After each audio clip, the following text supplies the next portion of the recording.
Her silence spoke louder than my words, a silence that carved itself into the walls of my chest. Each pause, each unspoken breath, became a storm that tore through my soul. I called her name into the wind, but the wind carried nothing back.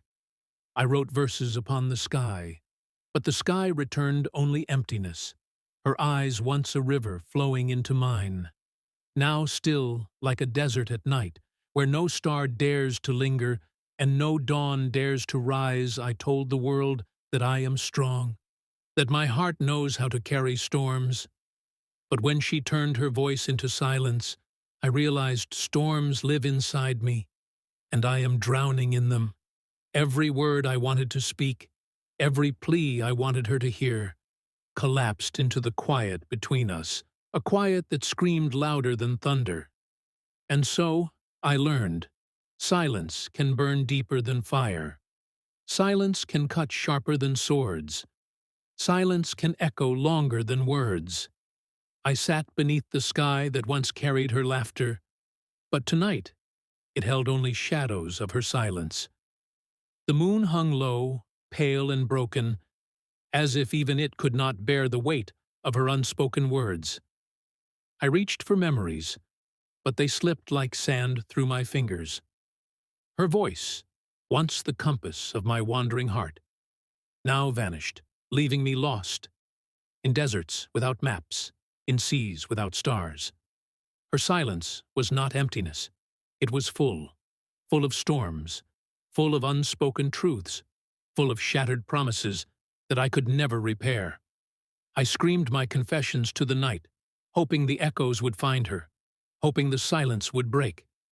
But all I received was my own voice returning, lonely, fractured, like glass against stone.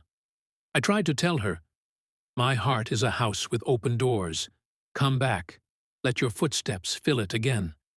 But her silence answered, some doors are meant to remain closed, some echoes are meant to fade. And I realized her silence was not weakness. It was strength. It was a fortress she built to protect herself from the storms of my words. I walked through gardens where once her laughter bloomed like roses, but now every petal fell in silence. Every fragrance turned into longing. The wind carried whispers of her name, yet she herself remained hidden, a horizon I could see but never touch. I wanted to write her 1,000 poems, to carve apologies into the sky, to let the stars themselves spell out my regrets. But her silence stood taller than every verse I could create. Her absence was not empty. It was a storm.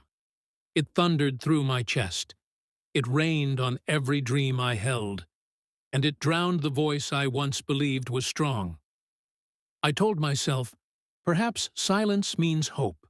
Perhaps silence is waiting. But the truth burned quietly. Her silence was an answer, one I was too afraid to accept. She did not need to speak. Her eyes had already told the story. They said, you broke what could not be mended. You lost what cannot return. And I stood there, a man wrapped in echoes, a poet without pages, a lover without a listener. Her silence was not a wound anymore. It was a mirror.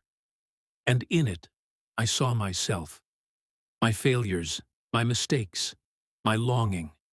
It was louder than any scream, sharper than any blade, and deeper than any ocean.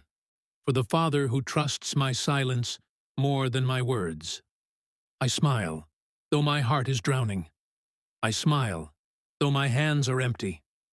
I smile, though my soul aches for the one who never came to meet me. Her absence is the poetry I cannot stop writing. Every verse bleeds from my veins. Every metaphor is an attempt to carve her shadow into eternity. If the desert had a tongue, it would tell of my wandering steps, tracing circles around memories I cannot leave behind. O beloved, your absence is a mirror in it. I see myself fractured, but I also see the courage to carry on.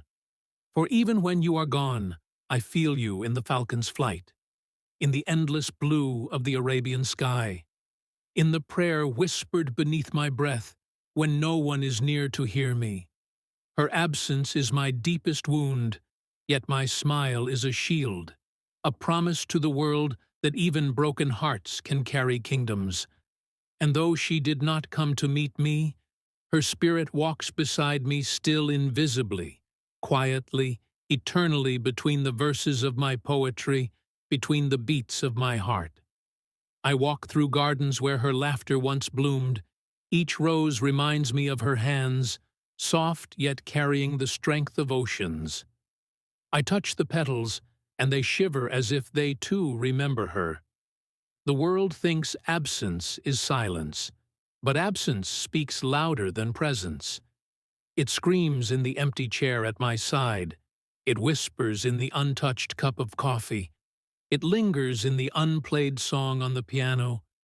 Even the walls of my home lean closer to hear the echo of her name. Her absence is not a fading photograph. It is a living ghost. It walks into every room I enter. It sits beside me when I write poetry. It watches me when I smile for others. The world sees my lips curved upward, but no one sees how heavy it is. To lift them when the heart is chained in sorrow, I tell myself, smile, Fazza, for the children are watching. Smile, for your people need light.